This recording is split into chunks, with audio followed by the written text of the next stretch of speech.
సిద్ధం అంటారు ఒకరు, యుద్ధం అంటారు మరొకరు. వై నాట్ 175 అంటారు ఒకరు. వై నాట్ 175 అన్న పిలుపుతోనే అడుగులు ముందుకు వేస్తాం. వై నాట్ పులివెందుల అంటారు మరొకరు. వై నాట్ పులివెందుల అన్నను గెలిపించొద్దు అంటూ చెల్లెళ్ళు. సొంతం సొంతం నీకా నాకా హేని. జగన్ గుర్తు పెట్టుకో, పవన్ కళ్యాణ్ వంక కూడా చూడలేరని చెప్పండి. ఇదే చెల్లెలు కదా 3200 కిలోమీటర్లు పాదయాత్రలు చేసి ఆ పార్టీని నడిపించిన దాన్ని నేను కదా అని అడుగుతున్నా. ఈ సిద్ధం యుద్ధం పోరులో ఓటర్లు ఏమంటారో చూద్దాం. గత 30 సంవత్సరాలుగా విజయనగరం, విశాఖపట్నం జిల్లాల వ్యాప్తంగా వార్తా ప్రసారాలు అందజేస్తూ ప్రతి ఎన్నికలలోనూ రాజకీయ విశ్లేషణతో కూడిన విషయాలను ఎప్పటికప్పుడు మీకు నిష్పక్షపాతంగా అందిస్తోంది వాజీ ఛానల్. 2024 ఈ ఎన్నికల సంగ్రామంలో ప్రతి నిత్యం జరిగే రాజకీయ పోరుపై ప్రత్యేక వార్తా రూపంలో మీకందిస్తోంది వాజీ. సిద్ధం యుద్ధం. బ్యాలెట్ లో చూద్దాం.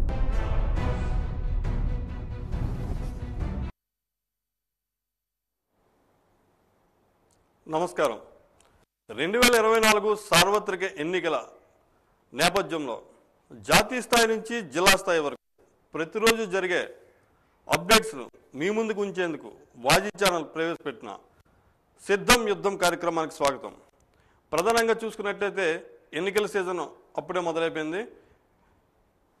ఈరోజు చూసుకుంటే పార్టీలు ఎలక్షన్ సమయంలో ఆ పార్టీ నుంచి ఇటు, ఈ పార్టీ నుంచి అటు జంపింగ్లు అన్నవి సర్వసాధారణంగా మారిపోయింది. అయితే ప్రాధాన్యత దక్కలేదనో, ప్రలోభాలకు లొంగో, లేక ప్రతాపం చూపిద్దామనో కారణాలు ఏమైతే అవని, కానీ ఆ పార్టీ నుంచి ఈ పార్టీలోకి, ఈ పార్టీ నుంచి ఆ పార్టీలోకి చేరికలు అయితే జోరుగానే సాగుతున్నాయి. ప్రధానంగా చూసుకుంటే ఈరోజు విజయనగరం నియోజకవర్గంలో స్థానిక ఎమ్మెల్యే కొలగట్ల వీరభద్రస్వామి గారి సమక్షంలో కొంతమంది టీడీపీ నుంచి వైసీపీలోకి చేరి వైకాపా కండువాలు కప్పుకున్నారు. అదేవిధంగా గజపతినగరం నియోజకవర్గం విషయానికి వస్తే గజపతినగరంలో టీడీపీ నుంచి వైసీపీలోకి మరికొందరు అభ్యర్థులు, కార్యకర్తలు తమ తమ కుటుంబాలతోని ఆ పార్టీ తీర్థం పుచ్చుకున్నారు. ఇక పార్వతీపురంలో ఇందుకు భిన్నంగా అధికార వైసీపీ పార్టీని వీడి తెలుగుదేశం పార్టీలోకి వలసలు జోరందుకున్నాయి. ఇక ఎస్కోట్ విషయానికి వస్తే స్థానిక ఎమ్మెల్యే కొడబండి శ్రీనివాసరావు సమక్షంలో దాదాపు 400 కుటుంబాలకు పైగా ఈరోజు వైసీపీ తీర్థం పుచ్చుకున్నట్టు చూస్తున్నాం. ఇకపోతే ఈ జంపింగ్లు అన్నవి అటు నుంచి ఇటు, ఇటు నుంచి అటు దేనికోసం అవుతుంది? అసలు ఈ ఎన్నికల సమయంలో తమ బలాబలాలను నిరూపించుకుందిగా, లేకపోతే ప్రతిపక్షాలని ఒకంత మాకు బలం పెరుగుతుందని చెప్పి ప్రతిపక్షాలని భయపెట్టేందుక, అసలు ప్రజల్లో ఒక మార్పు తీసుకొచ్చుగా, దేనికి నేరుగా నిజంగా ఈ జంపింగ్లు జరుగుతున్నాయా, అసలు దేనికోసం అన్న దాని అంశాల మీద మరోసారి చూద్దాం. ఇక రెండో విషయానికి వస్తే కోడ్ ఆఫ్ కండక్ట్, ఎన్నికల నియమావళి అమల్లోకి వచ్చిన దగ్గర నుంచి దాన్ని సక్రమంగా అమలు చేసే బాధ్యత ఆ జిల్లా అధికారుల మీద ఉంది. ఈ నేపథ్యంలోని ఈరోజు పట్టణంలో చూసుకున్నట్టయితే వాళ్ళు ప్రజా రవాణాకు వినియోగించే ఆటోలు, అదేవిధంగా కార్లు, ఏది చూసినా కొన్ని రాజకీయ పార్టీలకు సంబంధించి ఈ చిత్రాలే ఎక్కడ పెడితే అక్కడ దర్శనమిచ్చాయి. ఈ నేపథ్యంలో ఇవి కోడ్ ఆఫ్ కండక్ట్లో వస్తాయా, వస్తే దీన్ని అధికారులు నియంత్రించడం ఎంతవరకు సాధ్యం? ఇకపోతే చివరిగా మనం వాడుతున్న మొబైల్ బ్యాక్ కవర్ సైతం ప్రజాప్రతినిధుల ఫోటోలు, అభిమాన హీరోల ఫోటోలు ముద్రించుకునే విధంగా సెల్ షాపులని దర్శనమిస్తున్నాయి. ఇప్పటికీ కటౌట్లు దర్శనమిస్తున్నాయి. అది మాజీ ముఖ్యమంత్రి అని, ప్రస్తుత ముఖ్యమంత్రి, అలాగే సినిమా హీరోలు, ఇటువంటి ఫోటోలన్నీ దర్శనమిస్తున్నాయి. ఈ నేపథ్యంలో ఇది కూడా కోడ్ ఆఫ్ కండక్ట్లోకి వచ్చే అవకాశం ఉందా? ఉన్నట్లయితే దీన్ని ఏ మేరకు నియంత్రించవచ్చు, నియంత్రించడానికి ఇది సాధ్యమైన క్షేత్రస్థాయిలో ఇటువంటి చిన్నవన్నీ ఇటువంటి అంశాల మీద కూడా మనం చర్చ జరుపుకోవచ్చు. ఇక రాష్ట్రంలోని మూడో విషయానికి వస్తే, రాష్ట్రంలో ప్రధానంగా ఈరోజు రాష్ట్ర ఎన్నికల అధికారం ముందు 3 జిల్లాలకు సంబంధించిన ఎస్పీలు హాజరయ్యి తమ వివరణ ఇచ్చుకున్నారు. అయితే రాజకీయ హత్యల నేపథ్యంలోని కోడ్ ఆఫ్ కండక్ట్ అమల్లోకి వచ్చిన తర్వాత కూడా ఎందుకు అంత నిర్లక్ష్యంగా వ్యవహరించారు? దీని మీద ముందస్తుగా మీకు అవి అతి సున్నితమైన ప్రాంతాలు అయినప్పటికీ మీరు అప్రమత్తంగా ఎందుకు లేరు? దీని మీద వివరణ ఇవ్వండి అని ఎన్నికల కమిషన్ ఇచ్చిన ఆదేశాల మేరకు ఈరోజు 3 జిల్లాల ఎస్పీలు ఎన్నికల కమిషన్ ముందు విడివిడిగా తమ వివరణ ఇచ్చుకున్నాయి. అయితే దీనిలో భాగంగా జరిగే పూర్వపరాలు, తదుపరి చర్యలు, ఈ ఇంపాక్ట్ రాష్ట్ర వ్యాప్తంగా ఉన్న అధికారుల మీద ఏ మేరకు పడబోతుంది అన్నది తదుపరి చర్చలోని తెలుసుకున్నాం. ఇక ప్రధానంగా మూడో విషయానికి వస్తే, ఎన్డీఏ కూటమి 3 పార్టీలు మన రాష్ట్రంలోని భారతీయ జనతా పార్టీ, తెలుగుదేశం, జనసేన, ఈ ఎన్డీఏ కూటమిలోని నేటి వరకు ఎంపీ స్థానాలు అభ్యర్థుల ఎంపిక కొలిక్కి రాకపోవడం, దీనిలోని ఇటు కార్యకర్తల్లో కానీ అన్ని పార్టీల కార్యకర్తల్లోని, అభిమానుల్లోని, అటు ప్రతిపక్షాల్లోనూ కూడా ఉత్కంఠగా ఎదురు చూస్తున్న పరిస్థితులు ఉన్నాయి. ఏమవుతుంది? ఏ పార్టీకి ఏ స్థానం కేటాయిస్తారు, ఎవరికి కేటాయిస్తే ఎవరికి లాభం, ఎవరికి నష్టం, ఈ అంశాలపై మన senior journalist, DD correspondent PSSV Prasad గారితో మనం చర్చా కార్యక్రమంలోకి వెళ్దాం. వాలంటీర్లు ఎన్నికల విధుల్లో పనిచేస్తున్నారన్న ఫిర్యాదుల నేపథ్యంలోని జిల్లా కలెక్టర్, సాక్షాత్ జిల్లా కలెక్టర్ గరివిడికి చెందిన ఒక 2 వాలంటీర్లని, అదేవిధంగా ఎస్కోటకి చెందిన 2 వాలంటీర్లని తొలగిస్తూ ఉత్తర్వులు జారీ చేశారు. అదే కాకుండా ఈ రాజకీయ నేపథ్యంలోని దీని మీద గతంలో కూడా పలు ఫిర్యాదులు చేశారు. ఎన్నికల విధుల నుంచి వాలంటీర్లు దూరంగా ఉండమని చెప్పారు. అయితే అయినా సరే వీళ్ళు రాజకీయాల్లో కలవడం వల్ల, అంటే దీనివల్ల ఎవరి ప్రభావం ఉంటుందని ఇటువంటి అంశాలపై ఈరోజు పివిఎస్ ప్రసాద్ గారితో మనం మాట్లాడుకుంటాం. సార్ నమస్కారం అండి.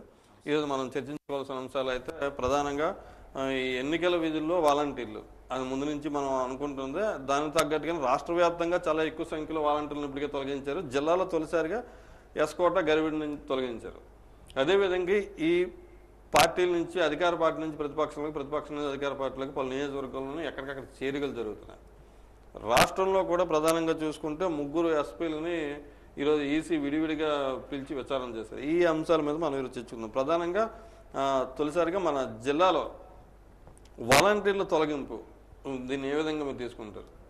ప్రధానంగా ప్రతిపక్షాలు మొదటి నుంచి కూడా ఈ వాలంటరీ వ్యవస్థని క్లియర్ కట్గా ఏం చెప్తున్నారంటే, ఈ రానున్న ఎన్నికల్లో వీళ్ళే రేపు ఎలక్షన్స్కి కీలక పాత్ర వహిస్తారనేసి మొదటి నుంచి ప్రతిపక్షాల తాలూకా ఆరోపణ అయితే ఉన్నది.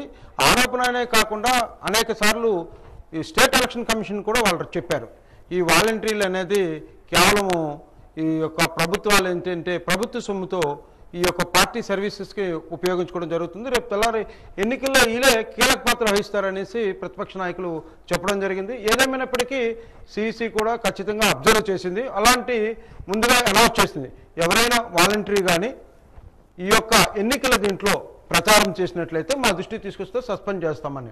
అందులో భాగంగా రాష్ట్ర వ్యాప్తంగా అనేక చోట్ల జరుగుతున్నాయి. అయితే ఏంటంటే ఇది గత 74 అవర్స్ అయింది. ఈ 74 అవర్స్లోనే అనేక జిల్లాలు అయింది. ఈరోజు మన జిల్లాలో కూడా జరగడం అనేది ఇంకా రానున్న కాలం మరికొన్ని జరిగే అవకాశం ఉన్నది. ఇప్పటికే సచివాలయం సిబ్బందికి MCC model code of conduct వాళ్ళకి కూడా చెప్పడం జరిగింది, ఎక్కడైనా సరే ప్రభుత్వ ఉద్యోగాలు కానీ, వాలంటీర్లు కానీ, రాజకీయ ప్రచారంలో కానీ, ఇతర అంశాల్లో కానీ పాల్గొన్నట్లయితే ఆ సమాచారం సి విజిల్ ద్వారా మనకు కానీ ఎవరైనా పెట్టినట్లయితే తక్షణంగా అది ఆలోచించి 100 అవర్స్ లోపు వాళ్ళ మీద చర్య తీసుకుంటామని జిల్లా కలెక్టర్ క్లియర్గా చెప్పారు. దీనికోసం ప్రత్యేకంగా ఎంసీసీ కోఆర్డినేటర్స్ అందరూ కూడా, కెమెరామెన్స్ కూడా పెట్టడం జరిగింది. ప్రత్యేకంగా మనం చూసినట్లయితే పార్టీలు కూడా ఇన్ఫార్మ్ చేయడం జరుగుతుంది. ఏదేమైనా సరే ఒకసారి ఇక్కడికి పంపిస్తున్నారు, అదే స్టేట్ ఈసీకి కూడా పంపిస్తున్నారు. సో ఒకసారి క్రాస్ అబ్జర్వేషన్లో కూడా క్లారిటీగా ఇది ఖచ్చితంగా వాలంటరీ పాల్గొన్న ఒక నిర్ధారణకు వస్తే వాళ్ళ మీద చర్య తీసుకోవడం అనేది క్లియర్ కట్గా. ఈ అంశాల మీద ఈరోజు జిల్లా ఎస్పీ, జిల్లా కలెక్టర్, సాక్షాత్తు పోలీసు శాఖ, రెవెన్యూ శాఖ, తదితర శాఖల అధికారులతో, ఉన్నతాధికారులతో ఈరోజు సమావేశం పెట్టి కలెక్టర్ గారు కొంత ఆగ్రహం, అసహనం వ్యక్తం చేసిన మనం స్పష్టంగా అర్థమవుతుంది.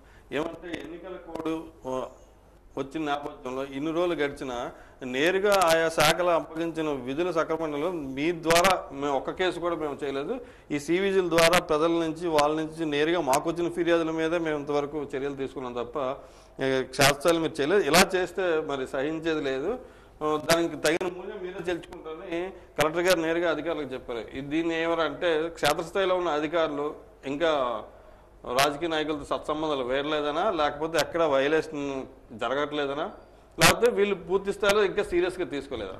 మీరు చెప్పిన దీంట్లో రెండు ఒక వాస్తవాలన్నా, ఇంకా వీళ్ళు ఒక 5 సంవత్సరాలు బట్టి ఈ అధికారులంతా కూడా అధికార పార్టీ వైపు, అధికార పార్టీ ఏం చెప్తే అవి చేశారని ఒక ఇది ఉంది కాబట్టి వాళ్ళు చెప్పలేకపోయారు. ఇప్పుడు సి విజువల్ ద్వారా వచ్చాయనుకున్నట్లయితే ఖచ్చితంగా కలెక్టర్ గారి తాలూకా ప్రధాన ఉద్దేశం ఏంటంటే ఎంసీసీ కోఆర్డినేటర్స్ ఉన్నారు, గ్రామస్థాయి నుంచి ఉన్నారు.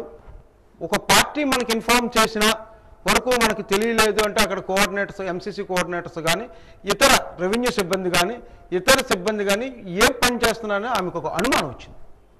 ఎందుకంటే ఈ వాలంటీర్ విషయంలో ఆమె మొదటి రోజు నుంచి కూడా బ్యానర్స్ విషయంలో కానీ మిగతా విషయాలని ఏ పబ్లిసిటీ విషయంలోని 48 అవర్స్లో టోటల్గా క్లియర్ చేయాలని వీడియో కాన్ఫరెన్స్లో ప్రతి ఒక్కరికి కూడా చెప్పడం జరిగింది. దానికి తగ్గట్టుగా 15,000 నుంచి 16,000 వరకు వివిధ రకాలైన బ్యానర్స్ గెన్నెస్ అన్ని తొలగించడం జరిగింది. అంతేకాకుండా ఈ వాలంటీర్స్ కానీ మన ప్రభుత్వ ఉద్యోగులు ఎవరెవరు పార్టిసిపేట్ కానీ చేసినట్లయితే సమాచారం ఖచ్చితంగా వీళ్ళు ఎందుకంటే గతం కన్నా ఇప్పుడు చాలా నెట్వర్క్ పెరిగింది. గతంలో కేవలం ఏంటంటే ఎవరో ఒకరు ఎంఆర్ ఆఫీస్ నుంచి రావాలి, అది ఎవరో కంప్లైంట్ ఇవ్వాలి, అది విజువలైజేషన్ ఉండాలి, దానికి కొంత ఇది. ఇప్పుడు అట్లా సచివాలయం వ్యవస్థ వచ్చినంత గ్రౌండ్ లెవెల్ నుంచి గ్రౌండ్ లెవెల్ నుంచి కూడా సమాచారం ఉన్నది. అంటే గతం కన్నా ఇప్పుడు చాలా సమాచారం తాలూకా సాంకేతిక పరిజ్ఞానం మనకు పెరగడం వల్ల సమాచారం చాలా విస్తృతంగా ఉండడం వల్ల ఎక్కడ ఏం జరుగుతుంది, ఎందుకంటే ప్రభుత్వం అవేర్నెస్ తీసుకొస్తుంది. ఏమైనా ఎక్కడైనా వాలంటీర్లు పార్టిసిపేట్ చేయండి, లేకపోతే గవర్నమెంట్ ఉద్యోగులు పార్టిసిపేట్ చేస్తే వాళ్ళందరినీ మాకు విజువలైజ్ పంపించండి, మేము ఈ యొక్క సమాచారం మొత్తం గోప్యంగా ఉంచుతా అంటున్నారు. ప్రధానంగా ఏంటంటే వారు ఎవరైనా కంప్లైంట్ చేస్తే వాళ్ళ సమాచారం ఎవరిచ్చారో అది కూడా గోప్యంగా ఉంచుతారు. మధ్యాహ్నం సమావేశంలో కూడా ఆవిడ స్పష్టంగా చెప్పింది ఏంటంటే ప్రభుత్వ ఉద్యోగులు అయితే వాళ్ళ మీద చర్యలు తీసుకోండి, అనదర్ కాంట్రాక్ట్ అవుట్ సోర్సింగ్ ఉద్యోగులు అయితే తక్షణమే తొలగించండి అని చెప్పి కూడా ఆదేశాలు జారీ చేశారు ఆవిడ. అయితే ప్రభుత్వ ఉద్యోగులకు కోడ్ ఆఫ్ కాండక్ట్ ఉంటుంది, సీసీ రూల్స్ ప్రకారంగా వాళ్ళకి ఎలక్షన్ కమిషన్ నుంచి ఇమీడియట్గా ఆమె చేతిలో ఉంటుంది, తొలగించేస్తారు. ఇప్పుడు ఈరోజు వాలంటీర్ల మీదే చర్య తీసుకున్నప్పుడు కాంట్రాక్ట్ ఉద్యోగుల మీద చర్య తీసుకోవడానికి పెద్ద ఇదేం కాదు. మనం చూసినట్లయితే చిత్తూరు జిల్లాలోని ఉపాధి హామీ పథకం వాళ్ళు తీసుకున్నారు. అలాగే మనం ఇంకా ఫ్యూ డేస్ కొద్ది రోజులు అవడం వల్ల ఇంకా రాను కూడా చాలా ఎక్కువగా ఉంటుంది. అయితే వాలంటీర్లు కొంతమంది ఈ రాజకీయ నాయకులతో బాగా ముడిపడిపోయి వాళ్ళు బరి తెగింపు అనేది ఎక్కువగా జరుగుతుంది. ఆ విషయంలో ప్రతిపక్ష నాయకులు చూస్తున్నారు, అదేవిధంగా గవర్నమెంట్ ఎంప్లాయీస్ కూడా అబ్జర్వ్ చేస్తున్నారు. సచివాలయం సిబ్బంది ఎవరెవరు వెళ్తున్నారు ఏంటి, ఇప్పటికే కొంత సమాచారం కూడా ఉంది. ప్రధానంగా ప్రతిపక్ష నాయకుడు చంద్రబాబు నాయుడు క్లియర్ కట్గా మొదటి నుంచి చెప్తున్నారు ఈ ఎలక్షన్ అంతా వాలంటరీ వ్యవస్థ నుండి చేస్తారనేసి ఆయన అనేకసార్లు ఆరోపణలు చేయడం జరిగింది. అంతేకాకుండా ఆయన స్టేట్ ఎలక్షన్ కమిషన్ కూడా ఒక రిప్రజెంట్ ఇచ్చారు కూడా స్టేట్ ప్రెసిడెంట్ తెలుగు. సో ఇవన్నీ పరిగణనలో తీసుకొని సిఈసి చాలా సీరియస్గా ఉంది, ఎవరిని కూడా వదిలిపెట్టే ప్రసక్తే లేదు. తప్పు చేసిన ఖచ్చితంగా చట్టపరమైన చర్యలు తీసుకునే అవకాశం ఉంది. అలాగే అందులో భాగంగా ఈరోజు వాలంటీర్లు 2-3 మనకు దృష్టిలోకి వచ్చారు.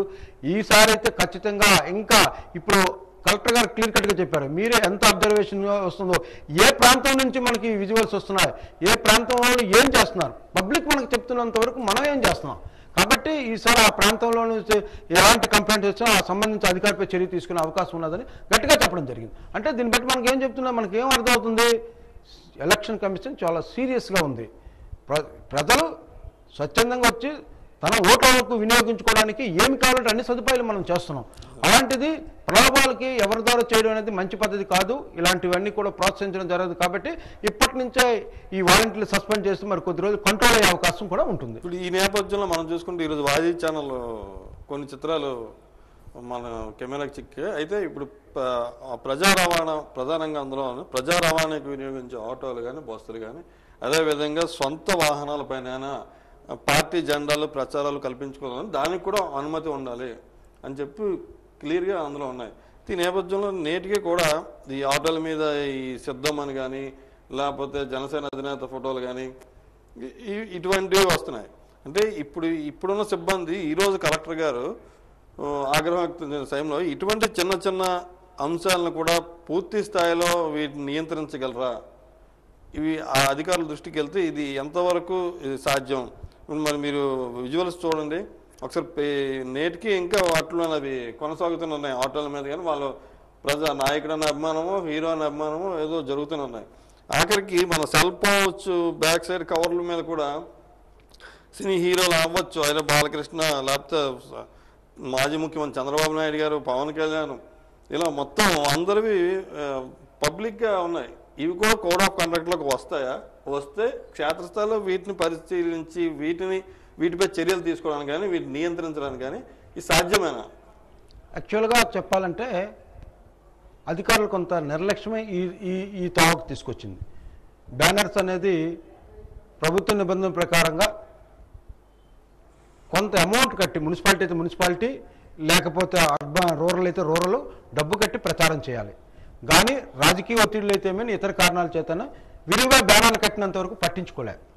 గతంలో కూడా ఈ విషయాన్ని ప్రతి ఒక్కరు కూడా బ్యానర్స్ విషయంలో ఇది ఎట్లా కడుతున్నారు ప్రతిపక్షాలు అంటే ప్రతిపక్ష నాయకులు కూడా ఆలోచన ఏంటి, రేపు తెల్లవారు మేము కడతాము కాబట్టి వాళ్ళు కడతారు కాబట్టి ఇద్దరు ఒక అండర్స్టాండింగ్ వచ్చి రూరల్ అయితే పట్టణంలో అయితే బ్యానర్లు రాజ్యంలాగా తయారు చేశారు. సో ఎలక్షన్ కమిషన్ ఒక నిర్ణయంకి వచ్చింది. కరెక్ట్గా డేట్ అయిన కానించి ప్రభుత్వం ఎక్కడైనా విగ్రహాలు ఉన్నా సరే, బ్యానర్స్ ఉన్నా అవన్నీ ఇమీడియట్లీగా క్లోజ్ చేయాలని చెప్పడం జరిగింది.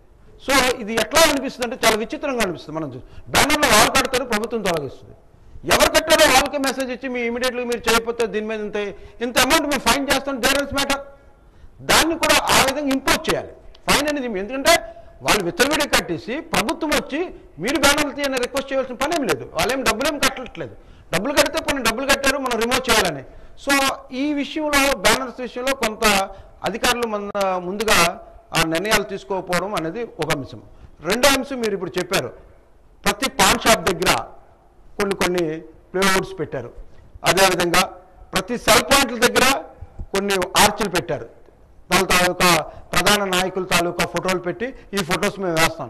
ఇవన్నీ ఈ టైంలో ఖచ్చితంగా 2-3 సార్లు కలెక్టర్ గారు ప్రెస్ మీట్ పెట్టి చెప్పారు.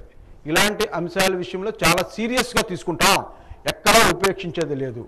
అది కాకుండా ఎవరైనా ఓన్ హౌసెస్ ఉన్నాయనుకోండి, అక్కడ ఎవరైనా సరే ఒక బ్యానర్ సిస్టమ్ కానీ లేక ఓటింగ్ కానీ సిస్టమ్ పెడితే ఆ ఓనర్ చేత ఎన్ఓసి తీసుకోవాలి, నో అబ్జెక్షన్ సర్టిఫికేట్. దానికి కూడా పెద్ద పెద్ద హోర్డింగ్స్ అయితే యాక్సెప్ట్ చేయరు. చిన్న హోర్డింగ్స్ అని పెట్టుకుంటే ఖచ్చితంగా ఆ తాలూకా హౌస్ ఓనర్ చేత ఖచ్చితంగా వాళ్ళు పెర్మిషన్ తీసుకోవాలి. అనుమతి తప్పనిసరి. ఆ అనుమతి కూడా తీసుకున్న తర్వాత కట్టాలి. ఇంకొక విషయం ఏంటంటే ఇప్పుడు ఈ మున్సిపాలిటీలో కానీ రూరల్లో కానీ మన ఇంటి మీద కట్టిన కొన్ని కూడా మనం పెద్ద హౌస్, మన తాలూకా పెద్ద వాల్ కానీ మనం అద్దెకిచ్చినట్లయితే దాన్ని కూడా మున్సిపాలిటీకి మనం ట్యాక్స్ కట్టాలి. బికాజ్ ఏంటంటే that is also one of the publicity. So publicity ఎప్పుడు చేశారో దానివల్ల ఈ యాజమాన్యానికి తాలూకా దీనికి కొంత అమౌంట్ వస్తుంది. సో ఎప్పుడు మనం అమౌంట్ క్లెయిమ్ చేసామో మున్సిపాలిటీకి ట్యాక్స్ కట్టే బాధ్యత ఉన్నది. అయితే ప్రభుత్వ నిబంధనలు కొద్దిగా చిన్న చిన్న జెండాలు గట్ట అవన్నీ కూడా ఇది చేస్తున్నాం. అంతేగా ఇవి ఇప్పటి నుంచే కాదు, రేపు తెల్లారి ఓటింగ్కి వెళ్ళేటప్పుడు కూడా 2 పక్షాలు మనం చూసుకున్నట్లయితే తెలుగుదేశం కానీ వైకాపా కానీ సెల్ మీద స్టిక్కర్లు అంటించుకొని తిరుగుతున్నారు. రేపు తెల్లారి పోలింగ్ బూత్కి వెళ్ళేటప్పుడు ఆ స్టిక్కర్ పట్టుకొని తీసుకెళ్ళి వెళ్తారా? సెల్ అనుమతి లేదు. ఇట్లా రకరకాలుగా ప్రచారాలు అయితే ఈరోజు రకరకాలుగా అవుతున్నది. అందుకోసమే సిఈసి ఒక ఎంసీఎంసీ ఒక బోర్డును కూడా ఏర్పాటు చేసింది. సో ఎంసీఎంసీ తాలూకా ప్రధాన ఉద్దేశం అంటే ఈ యొక్క ఎవరైతే కంటెస్ట్ చేస్తున్నారో వాళ్ళు ఏ రకమైన ప్రకటన రూపంలో ఇస్తున్నారు, వాళ్ళు ప్రకటన రూపంలో తాలూకది ముందస్తుగా ఒక అప్లికేషన్ ఎంసీఎంసీ దగ్గర తీసుకొని వాళ్ళు పెర్మిషన్ ఇచ్చిన తర్వాత అది పబ్లిష్ చేయవలసి వస్తుంది. ఒకవేళ కానీ వీళ్ళు కానీ పెర్మిషన్ తీసుకోకుండా చేసినట్లయినా అది ప్రచారానికి సంబంధించింది కానీ అది ఒక అభ్యర్థికు ఒక ఇది పాజిటివ్గా రాయడం కానీ లేదు ఉద్దేశపూర్వకంగా ఒక కులాన్ని కానీ మతాన్ని కానీ దేనికైనా కించపరిచే విధంగా రాయడం కానీ ఉన్నట్లయితే ఆ యొక్క పేపర్ యాజమాన్యం తీసుకుంటారు. ఇలాగే ఒక అభివృద్ధి పనులు అనేది ఏదైనా ఉన్నట్లయితే ఖచ్చితంగా అది కూడాను ఎంసీఎంసీ తీసుకోవడం జరుగుతుంది. అభ్యర్థుల విషయంలో సిఈసి చాలా స్ట్రిక్ట్ ఇన్స్ట్రక్షన్స్ ఇచ్చింది. మీరు ఎక్కడైనా సరే దేవాలయంలో ప్రచారం చేయకూడదు, అట్లాగే గుంపులుగా ఉన్నప్పుడు ప్రచారం చేయకూడదు. అట్లాంటి చేసినట్లే ముందస్తు ఇంటింటికి ప్రచారం చేయాలనుకున్నా ఖచ్చితంగా కలెక్టర్ గారు పెర్మిషన్ తీసుకున్న తర్వాత ఇంటింటికి వెళ్ళి ప్రచారం చేయాలి. ఈ రోజు అదే స్పష్టం చేశారు సమావేశంలో కూడా, సింగిల్ విండో విధానం ద్వారా అనుమతులు ఇస్తాము, దానిలో ఇబ్బంది లేదు, అయితే ప్రతిదానికి అనుమతి తప్పనిసరి. అనుమతులు ఇవ్వడానికి మాకు ఎలాంటి డోర్ టు డోర్ వెళ్ళాలన్నా ఎంతమంది వస్తారు? ఒక సమావేశం పెట్టుకుంటే ఎంతమంది వస్తారు? వెహికల్స్ ఆఖరికి ప్రైవేట్ వెహికల్స్ వాళ్ళు ప్రచారాలకి తయారు చేసుకున్న వెహికల్స్ అయితే ఫిట్నెస్ సర్టిఫికేట్ తప్పనిసరి. ఇటువంటి ప్రధానమైనవన్నీ పదే పదే అభ్యర్థుల్లో కానీ వీళ్ళల్లో కానీ కల్పించేందుకు సాక్షాత్ కలెక్టర్ గారే రెగ్యులర్గా అవే ప్రజల్లోకి తీసుకెళ్లే ప్రయత్నం చేస్తున్నారు. దీన్ని దిగువ స్థాయి సిబ్బంది కూడా ఈ వైలేషన్ జరగకుండా చేస్తే జిల్లాల ఎన్నికలు మాత్రం ప్రశాంతంగా జరిగే అవకాశం ఉందంట. ఖచ్చితంగా ఇప్పుడు ప్రభుత్వ ఉన్నతాధికారుల చేతిలో ఎలక్షన్ చేసే ఇది ఉన్నది వాళ్ళు, కాబట్టి ముందస్తుగా ఈ మధ్యకాలంలో ఓటర్లకు అవేర్నెస్ క్యాంపెయిన్ పెట్టారు. అదేవిధంగా ప్రతి గ్రామంలో ఇప్పటికున్న డేటాబేస్ ప్రకారం ఏ గ్రామంలో సెన్సిటివ్ గ్రామాలు, హైపర్ సెన్సిటివ్ గ్రామాలు ఎక్కడున్నాయో ఇవన్నీ కూడా పోలీసు వాళ్ళ దగ్గర సమాచారం ఉంది. ఈ హైపర్ సెన్సిటివ్ గ్రామాల దగ్గర ఖచ్చితంగా పోలీసు వాళ్ళ దగ్గర స్పెషల్ బ్రాంచ్ ఉంటుంది. ఈ ప్రాంతంలో ఇక్కడ ఈ రకంగా రెండు పార్టీలు గొడవలు జరిగే అవకాశం ఉంది కాబట్టి సో బోత్ పార్టీస్ని కూడా తీసుకొస్తారు. అట్లాంటిగా దురుసుగా వ్యవహరించే వాళ్ళు బైండింగ్ చేస్తారు. ఇప్పటికే ఎలాంటి అవాంఛనీయ సంఘటనలు జరగకుండా వెపన్స్ అన్ని కూడా సరౌండింగ్ చేసుకున్నారు. రౌడీ షీటర్స్ అంతమన్నారు, అవి కూడా తీసుకున్నారు. ఎక్కడెక్కడ ఎలాంటి సమస్య ఇప్పటికే మనం ఖచ్చితంగా చూసుకున్నట్లయితే స్పెషల్ బ్రాంచ్ కూడా దీని మీద ప్రత్యేకంగా పోలీసు వర్గాలు కూడా చేస్తున్నాయి. చేయకపోయినట్లయితే ఎలక్షన్ ప్రశాంతంగా జరగదు.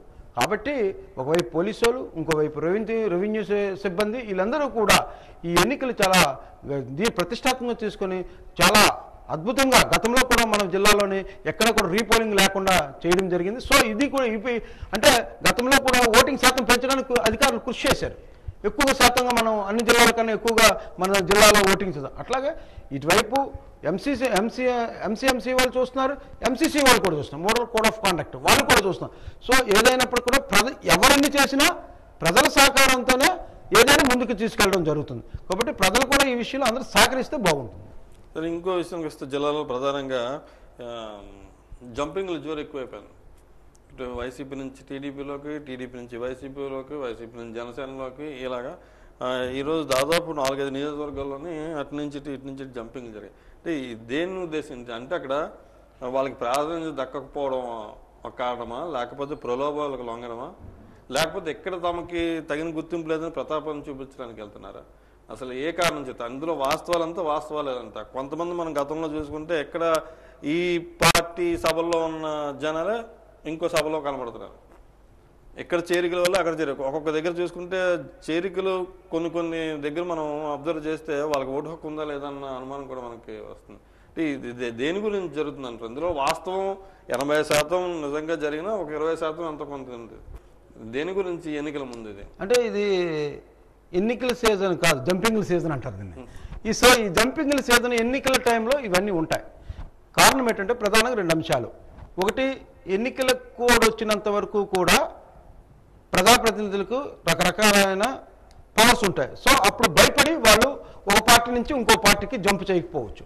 ఇప్పుడు ఎలక్షన్ కోడ్ వచ్చిన తర్వాత వాళ్ళంతా న్యూట్రల్ అవుతారు. సో అప్పుడు ఏం చేస్తారంటే మా మీద ఎలాంటి ప్రెజర్ ఉండదు కాబట్టి ఈసారి మనం ఎలాగైనా ఇంకొక దీనికి వెళ్ళాం. అయితే నాయకులు వాళ్ళ తాలూకా పలుకుబడి రాజకీయ నాయకుల దగ్గర పెంపొందించుకోవడానికి 1-2-3 తీసుకురావడం, వీళ్ళ పార్టీ ఒక 10 మంది తీసుకురావడం, దాన్ని ఒక గుంపుగా చూసుకోవడం, అది పేపర్కి రిలీజ్ చేయడం, ఈ పబ్లిసిటీ స్టంట్ ఎక్కువ అవుతుంది. ఎక్కడా కూడా మనం చూసినట్లయితే గత వారం రోజుల నుంచి కానీ 10 రోజుల పైన ఏం జరుగుతుందంటే మీరు చెప్పినట్లుగా మారే వాళ్ళకు 5గురు, అంతకుముందు వీళ్ళ తాలూకాలో 20 మంది ఈ ఊరు వీళ్ళ తాలూకు జాయినింగ్స్లో కనిపిస్తారు. అదే 30 మంది 20 మంది కూడా అదే జాయినింగ్స్లో కనబడతారు. అంటే మనకు దీన్ని బట్టి అర్థమవుతుంది ఏంటంటే కేవలం ఏంటంటే మా పార్టీలో ఇంతమంది జాయిన్ అవుతున్నారని ప్రతిపక్షానికి కానీ చూపించడానికి, అదేవిధంగా మా పార్టీలో ఇంతమంది జాయిన్ అయ్యారని వాళ్ళకు ఒక భయాందోళన సృష్టించడమే తప్ప కానీ ఎక్కడ చాలా రేర్ కేసెస్ ఉన్నాయి. జాయినింగ్స్ లేకపోయినవి కాదు, జిల్లాలో అనేక ప్రాంతాల్లో కుటుంబాలు జాయిన్ అవుతారు. నెక్స్ట్ ఇదంతా కూడా ఏంటంటే సీట్లు మా కమ్యూనిటీకి సీట్ ఇచ్చారు, కాకపోతే మా వాళ్ళకి సీట్ ఇచ్చారు, మా మనిషికి సీట్ ఇచ్చారు, అలాంటప్పుడు టర్న్ ఓవర్ కొంత ఉంటుంది. అసలే జంపింగ్ల సీజను, తన మనిషికి సీట్ ఇచ్చారంటే మనకు వాళ్ళు వచ్చే అవకాశం ఉంటుంది. సో ఇలాంటి జంపింగ్ల వల్ల పూర్తిగా రిజల్ట్లో వచ్చేస్తాయి అనుకున్నది అది అంత నమ్మశక్యం కాదు.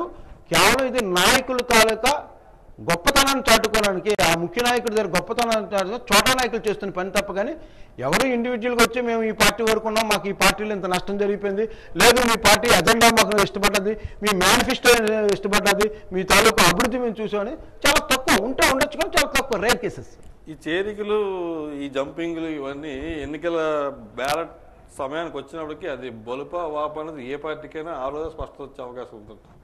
అయితే ఇక రాష్ట్రంలోని ప్రధానంగా విషయాలకు వస్తే ప్రకాశం జిల్లా, నంద్యాల, పల్నాడు ఈ 3 జిల్లాల ఎస్పీలు ఈరోజు నేరుగా రాష్ట్ర ఎన్నికల కమిషన్ ముఖేష్ కుమార్ మీనా గారి ఎదురుగా హాజరవ్వాల్సి వచ్చింది.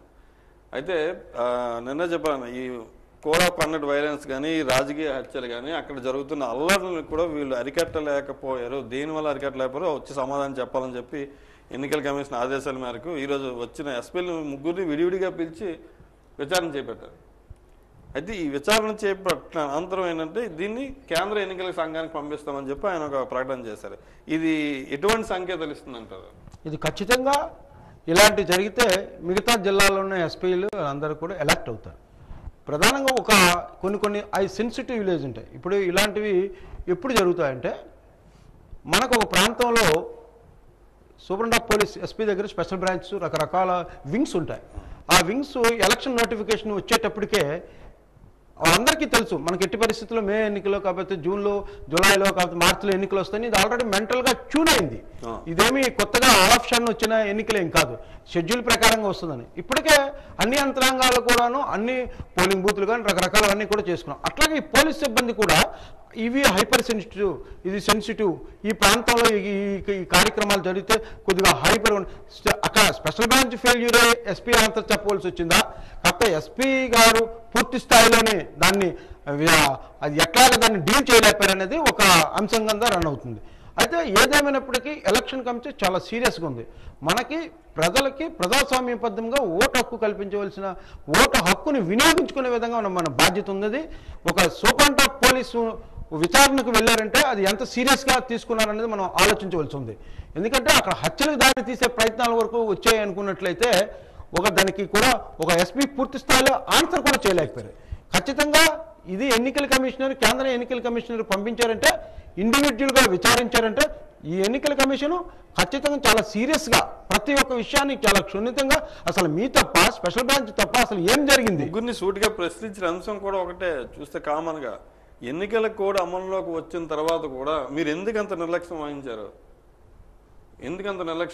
ఈ ఘటనలు జరుగుతాయని తెలుసు, సెన్సిటివ్ ప్రాంతాలు అని తెలుసు, అయినప్పటికీ ఈ నిర్లక్ష్యం ఎందుకు వహించారు? దీని మీద పూర్తిస్థాయి వివరణ తీసుకుని ఈరోజు ఇప్పుడు ఈ నేపథ్యంలోనే ఇది మిగతా అధికారుల మీద ఏమైనా పడే అవకాశం ఉందంటారా? ఖచ్చితంగా ఇది ఎందుకంటే ఇది ఎన్నికల అనంతరం జరిగిన విషయం.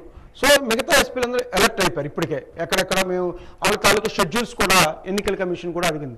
దీని మీద ఇప్పటికే ఆల్రెడీ వాళ్ళకు ఉన్నత ఒక ఇంటెలిజెన్సీ కూడా ఏర్పాటు చేసుకున్నారు. అసలు ఎక్కడ ఈ ఫెయిల్యూర్ జరిగింది, ఈ ఫెయిల్యూర్ జరగడానికి గల కారణాలు ఏంటి, ఇది ఎవరి నిర్లక్ష్యము? సో ముందుగా ఏది ఎవరైనప్పటికీ ఎస్పీనే ముందు ఆయన అడగడం జరుగుతుంది. ఆయన వివరణ సంతృప్తికరంగా ఉందా లేదా అనేది కేంద్ర ఎన్నికల కమిషన్ నిర్ణయం జరిగి ఖచ్చితంగా వాళ్ళ మీద చర్య అయితే తీసుకుంటుంది. చర్య తీసుకోవడం వల్ల మిగతా జిల్లాలో ఉన్న ఎస్పీస్ కానీ మిగతా సిబ్బంది కానీ, ఇటు ఒక ఎస్పీ అనే కాదు రెవెన్యూ సిబ్బంది కూడా వీళ్ళు కూడా లోపాలు ఏమున్నట్లు సరిదిద్దుకుంటారు. సరిదిద్దుకోకపోతే చీఫ్ ఎలక్షన్ కమిషన్ ఎట్లాంటి పరిస్థితుల్లో ఎవరిని ఉపేక్షించలేదని క్లియర్గా చెప్తుంది. అదే నిర్ణయం తీసుకుంటుంది. ఎందుకంటే ఒక ఎస్పీ స్థాయి ఉన్న అధికారి మీదే చర్య తీసుకోవడం సిద్ధంగా ఉండేటప్పుడు దిగువ స్థాయి అధికారి మీద తీసుకోవడం పెద్ద మ్యాటర్ ఏం కాదు.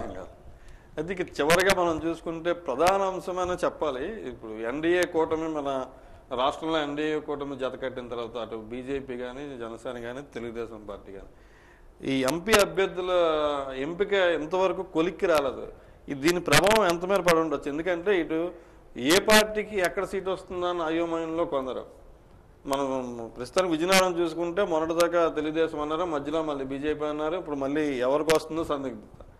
ఇటువంటి పొత్తులో ఎవరికి ఏ సీట్ వెళ్ళిపోతుందో, ఎవరి కంటెస్టెంటో సిద్ధపడగలరా, సిద్ధపడలేరా? ఈ జాప్యత, ఈ జాప్యం ఎవరికి నష్టం, ఎంత మీద ప్రభావం చూపిస్తుంది అనుకుంటున్నారు? పొత్తులతోని అంత వేగంగా సీట్లు డిక్లేర్ చేయడం అనేది కొద్దిగా ఇబ్బందికరం. ఎందుకంటే ఆల్రెడీ టీడీపీ, జనసేన కొన్ని సీట్లు పొత్తులపై అనౌన్స్ చేయడం జరిగింది. చివరగా ఎన్డీఏతోనే వెళ్ళి తర్వాత వచ్చేటప్పుడు కొన్ని సీట్లు వాళ్ళు అడిగారు.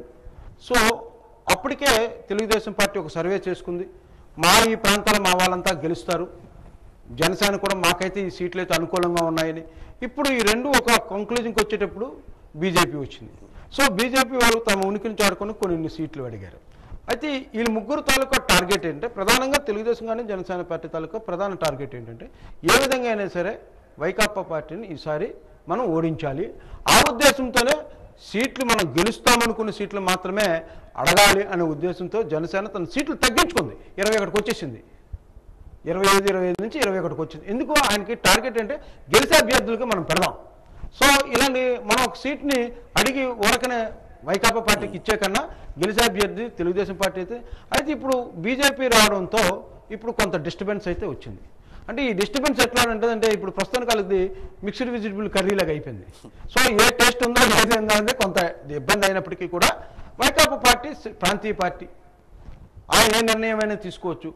అందుకోసమే ఆ ఎలక్షన్ కమిషన్ చెప్పిన రోజు ఆయన అన్ని సీట్లు కూడా అనౌన్స్ చేయగలిచారు. ఏదో ఒక అనకాపల్లి ఏదో తప్పించి మిగతావన్నీ కూడా అనౌన్స్ చేయగలిచారు. కారణం ఏంటంటే అది ఒక నిర్ణయం. ఇది పొత్తులు అనేది అంత వేగం తెగేది కాదు. ఇది పొత్తులు మాకిన్ని సీట్లు కావాలి, మాకు ఈ సీట్లు చాలండి, అయితే మీ ఎవరి సీటు కావాలనే మీకు గెలుపుకునే ఆధారాలు ఏంటి, సర్వేలు ఇవన్నీ కూడా ఖచ్చితంగా డిస్కస్ చేస్తారు. ఊరకనే నాకు ఈ పని కావాలి, నాకు ఇంత సపోర్ట్ ఉంది, ప్రీవియస్ మీకు ఉండే పర్సంటేజ్ ఆఫ్ ఓట్స్ ఎన్ని, ఇప్పుడు పర్సంటేజ్ ఇప్పుడు అనేది వాళ్ళకి లెక్కలైతే ఉన్నాయి. అయితే ఏంటంటే ఏది ఇప్పుడు భారతీయ జనతా పార్టీ కలిసినా జనసేన కలిసినా తెలుగుదేశం పిల్లల అంతిమ టార్గెట్ వైకాపాని ఓడించాలని. సో ఈ యొక్క వ్యవహారంలో కొంత టైం అయితే ఉన్నది, మనకి టైం ఉన్నది. కాబట్టి దీంట్లో అనేక రకాల బీసీలకు ఇవ్వాలని, ఓసీలకు కేటాయిస్తున్నా, ఇలా రకరకాల కులాలు మతాలు ఇవన్నీ కూడా ఎంతో కొంత బయటికి చెప్పకపోయినా సరే ఇవన్నీ కూడా ఉన్నాయి. ఆ క్యాలిక్యులేషన్లో కొంతవరకు జాప్యం అయితే జరుగుతుంది. మరి ఎక్కువగా జాప్యం జరిగితే అది ఏదో ఒక పార్టీకి లాస్ అయితే మాత్రం ఉంటుంది. ఇప్పుడు ఈ ప్రధానంగా ఇప్పుడు మనం చూసుకుంటే ఈ మూడు పార్టీలు కూడా ప్రధానమైన పార్టీలే. ఇప్పటికే ప్రకటించిన కొన్ని సీట్లలోనే గందరగోళ పరిస్థితులు ఏర్పడుతున్నాయి. ఇటు పవన్ కళ్యాణ్ కేటాయించిన పిఠాపురంలో కానీ, ఇప్పుడు విశాఖపట్నం సీట్లో కానీ బీజేపీ, అలాగా కొన్ని ఇప్పుడు హెచ్ఆర్ల సీటు, ఇలాగా ఇప్పటికే కొన్ని సీనియర్ నాయకులు కూడా చాలా మందికి పక్కన పెట్టేస్తున్నారు. ఈ నేపథ్యం ఒక కొలిక్కు వచ్చే అవకాశం ఏమైనా ఉందంటారు 2-3 రోజులు? ఎందుకంటే రేపు 23వ తారీఖున తెలుగుదేశం పార్టీ అధినేత విజయవాడ కేంద్రంగా ఎమ్మెల్యేలకి ఎంపీలకి వర్క్షాప్ పెట్టారు. అంటే ఎలక్షన్ పోలింగ్ ఎలాగా, పోల్ మేనేజ్మెంట్ మీద ఎలా ఉండాలని దాని మీద అవగాహన సదస్సు పెట్టారు 23ని. అంటే బహుశా రేపు ప్రకటించే అవకాశం ఉందంటారా? అంటే టైం ఉన్నది. పొత్తుల వ్యవహారం ఇది అంత సింపుల్గా జరిగే వ్యవహారం అయితే కాదు. ఎందుకంటే ఏ ఒక్క పార్టీ ఆ పార్టీకి ఆ నియోజకవర్గంలో బలం లేకపోయినా సరే మేము కంటెస్ట్ చేస్తాము. కొంతమంది బలం ఉండి మాకు చివరి వరకు ఇస్తానని చెప్పి ఇవ్వలేదు అనే అంశం మీద కూడా కొంతవరకు డిస్ప్యూట్స్ అయితే ఉన్నాయి, ఉత్తరాంధ్రలో కూడా ఉన్నాయి. ఏదేమైనప్పటికీ పొత్తుల్లో భాగంలో అధినాయకుల మాట ఖచ్చితంగా వినాలి. ఆ పొత్తుల్లో భాగంగా ఖచ్చితంగా వాళ్ళకి సహాయ సహకారాలు అందించాలి. ఇప్పుడు ఉదాహరణకు మనం తీసుకున్నాం అనుకోండి, బీజేపీకి ఈ రాష్ట్రంలో ఎంత శాతం ఉన్నదో అందరికీ తెలుసు. కేవలం ఏంటంటే బీజేపీ అనేది కొన్ని సీట్లైనా సంపాదిద్దాం అనే ఉద్దేశంతో ఎన్డీఏతో ఉన్నది కాబట్టి కొన్ని కేటాయించడం జరిగింది. జనసేన తాలూకా టార్గెట్ ఏంటి, మనం ఖచ్చితంగా ఈసారి అసెంబ్లీలో అడుగు పెడదాం, గెలుపు గుర్రాలకు మాత్రమే సీట్లు ఇద్దామని. తెలుగుదేశం పార్టీ ఈసారి ఖచ్చితంగా అధికారం రావాలి, ముఖ్యమంత్రిగా చంద్రబాబు నాయుడిని చూడాలనుకుంటున్నారు. ఇప్పుడు వీళ్ళందరూ కూడా జనసేన కష్టపడినా చంద్రబాబు నాయుడే ముఖ్యమంత్రి అవ్వాలి, బీజేపీ కష్టపడినా చంద్రబాబు నాయుడు ముఖ్యమంత్రిగా. చంద్రబాబు నాయుడే ముఖ్యమంత్రి కావాలంటే పొత్తుల్లో ఉన్న అందరూ కలిపి అన్ని దగ్గరలో కూడా సహకారం అందిస్తే చంద్రబాబు నాయుడు ముఖ్యమంత్రి అవుతారు. అంతే తప్పగానే వీళ్ళు ఇక్కడ దెబ్బలాడుకుని తెలుగుదేశం పార్టీ జనసేనకు కానీ లేకపోతే బీజేపీకి కానీ సహకరించకపోతే చంద్రబాబు నాయుడు ముఖ్యమంత్రి ఎట్లా అవుతాడు? తెలుగుదేశం పార్టీలో క్లారిటీ ఉండాలి. బికాజ్ ఏంటంటే తెలుగుదేశం పార్టీ ఎక్కడ కూడా మెజారిటీ ఓట్స్ ఉన్నాయి, వీళ్ళకన్నా ఇద్దరు జనసేన ఆర్ బీజేపీ కన్నా ఎక్కువ శాతం ఓట్లు ఉన్నాయి. సో ఎక్కువ శాతం నాయకుడిని ముఖ్యమంత్రి కావాలనుకునేటప్పుడు పొత్తుల్లో భాగం ఖచ్చితంగా వాళ్ళకి ఇస్తున్నప్పుడు సహకరించాలి. సహకరించకపోతే ముఖ్యమంత్రి చంద్రబాబు నాయుడు అవ్వాలని కోరిక తెలుగుదేశం పార్టీకి లేనంటే చెప్పుకోండి పొత్తుల దగ్గర. సో ఈ పొత్తులు ఇవన్నీ కూడా దీనికి ఒక ప్రత్యేకంగా స్ట్రగుల్ కమిటీ ఉన్నది. ఒక బ్యాచెస్ ఇప్పుడే ఒకసారి రావడం జరిగింది, వాళ్ళతో మాట్లాడడం జరిగింది, భరోసా రావడం జరుగుతుంది, ఇలా రకరకాల హామీలు ఇవ్వడం జరుగుతుంది. ఏదేమైనా టైం అయితే నామినేషన్ టైం ఇస్తున్నాయి కాబట్టి వీళ్ళు ఎట్లాగైనా సరే దాన్ని ఇది చేసుకుంటారు. కాబట్టి పొత్తుల టైంలో కొంత డిస్టర్బెన్స్ అయితే ఉండడం అనేది వాస్తవమే. ఇది ఈరోజు సిద్ధం యుద్ధంలో మనం ఈరోజు తాజాగా రాష్ట్రంలో జరిగిన అంశాలపై చర్చించుకున్నాం. మరొక తాజా అంశంతో రేపు మళ్ళీ కలుద్దాం. ఈరోజు తన విలువైన సమయాన్ని కేటాయించి వాజీ ప్రేక్షకులకి తదితర అంశాల మీద విశ్లేషణ అందించిన శివప్రసాద్ గారికి ధన్యవాదాలు.